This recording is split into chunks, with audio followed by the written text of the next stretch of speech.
Please yield 2 minutes to the gentleman from Ohio, Mr. Latta. Gentleman's recognized for 2 minutes. Thank you, Mr. Speaker, and thank you to our chair of the Energy and Commerce Committee.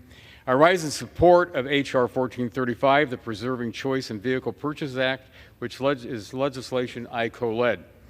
California Air Resources Board has made the decision to ban the sale of new internal combustion engines by the year 2035.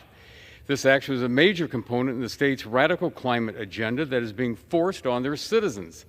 Normally, the actions of one state would not require a federal response. However, in this case, California's actions extend far beyond their state's borders and will have consequences for all Americans.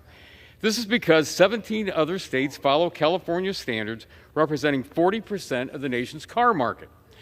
When Congress first set up this process, it never intended for California to be able to dictate to the rest of the country what types of vehicles they can purchase.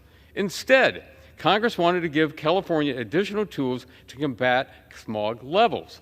To make matters worse, California has not clearly considered the impact these actions will have on the nation's electric grid.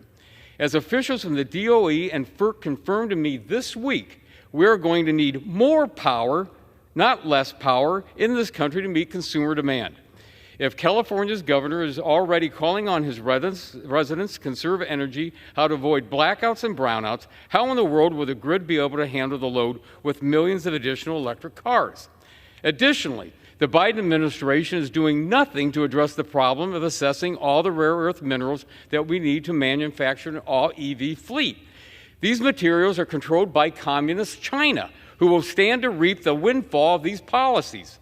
H.R. 1435 is a common-sense bill because it institutes a check on any state that seeks to exploit the Clean Air Act. The American people are the better arbiters of what vehicles will serve their families' needs, not the bureaucrats with political agendas.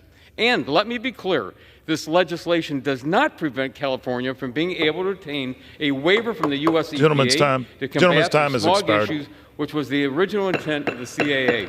I urge my colleagues to support this common sense legislation, and I yield back the balance of my time.